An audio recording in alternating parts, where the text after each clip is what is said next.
Traditionnellement, la Skoda Octavia est présentée en 3 versions. Liftback, la plus répandue dans notre pays.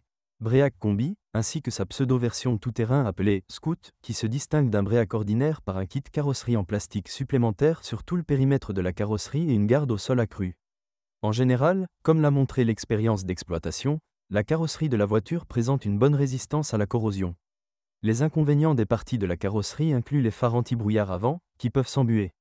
De plus, les ampoules de feu diurne n'ont pas une longue durée de vie. En moyenne, elles ne durent pas plus d'1 an. La cause de la panne est le grillage du groupe de contact et le revêtement de la base devient également inutilisable, vous devez donc changer les ampoules avec la base. Le verrouillage du coffre n'est pas non plus fiable, le fin de course tombe souvent en panne. Pour cette raison, l'ampoule à l'intérieur du coffre ne s'allume pas. Pendant le fonctionnement, des problèmes ont souvent été identifiés avec les vitres électriques, sont confrontés au fait que le verre commence à monter puis retombe tout seul. Cela se produit en raison de la contamination des guides, et afin d'éviter que le moteur ne grille, la protection thermique se déclenche et le système jette le verre. Ce problème peut être résolu assez facilement. Les experts recommandent de nettoyer les guides de la saleté et de les lubrifier avec du silicone.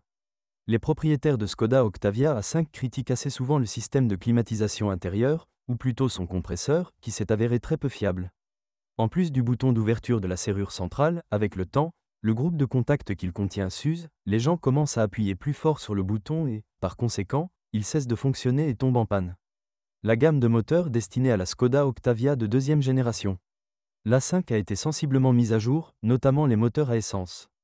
Dans cette version, ils ont commencé à utiliser de nouveaux moteurs de la famille TSI, avec turbocompresseur et système d'injection directe de carburant, d'un volume de 1,2, 1,4 et 1,8 litres. Ce dernier moteur a remplacé le FSI de 2 litres familier du version pré-restylée, mais les 2 premières étaient destinées uniquement aux marchés européens et sont rares. La version diesel avait un nouveau moteur de 1,6 litres, mais les voitures équipées d'un tel moteur ne nous ont pas été officiellement livrées. Le reste des groupes motopropulseurs installés sur cette voiture sont bien connus de la version pré-restylée de l'Octavia. Comme l'expérience d'exploitation l'a montré, le moteur TSI de 1,8 litres pose le plus de problèmes. Les propriétaires décrivent souvent dans leurs critiques le problème de l'augmentation de la consommation d'huile.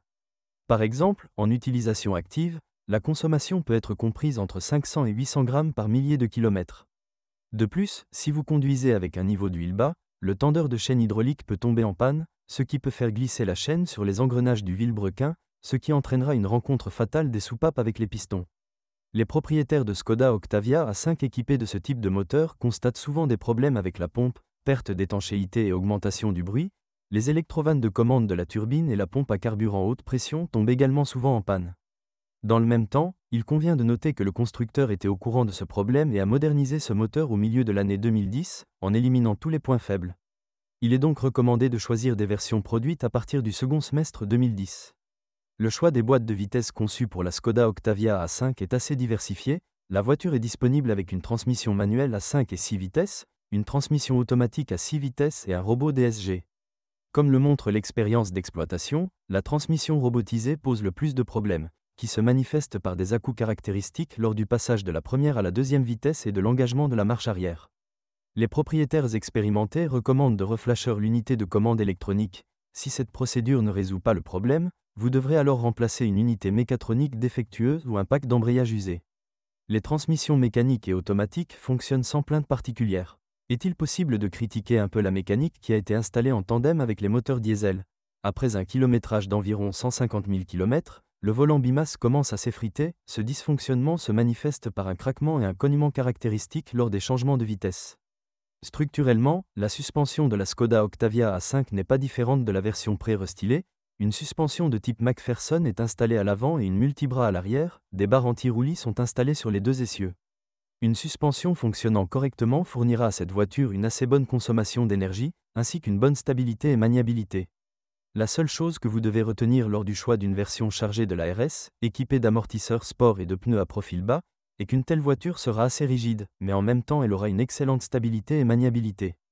De tout, les blocs silencieux arrière des bras avant tombent en panne dans la suspension avant, cela arrive à 80 000 km. Les jambes de force stabilisatrices durent 100 000 km, les blocs silencieux avant plus de 140 000 km et les rotules durent jusqu'à 200 000 km. Bien que des difficultés surviennent souvent lors de l'entretien, avec le temps, les boulons métalliques fixant le support du bloc silencieux arrière au sous-châssis en aluminium se coincent fermement et, lorsqu'ils sont dévissés, ils se cassent facilement. Le multibras arrière sert également bien. Les bagues et les jambes de force du stabilisateur arrière durent plus de 100 000 km. Les élastiques des bras de carrossage arrière durent 120 à 150 000 km. Les roulements de roues servent également bien, mais lorsque vous devrez les remplacer, vous devrez débourser de l'argent, car ils doivent être remplacés avec le moyeu. Sinon, la Skoda Octavia A5 s'est imposée comme une voiture très solide et fiable. Si vous êtes propriétaire de ce modèle de voiture, veuillez décrire les problèmes que vous avez rencontrés lors de l'utilisation de la voiture. Peut-être que votre avis aidera les lecteurs de notre site lors du choix d'une voiture.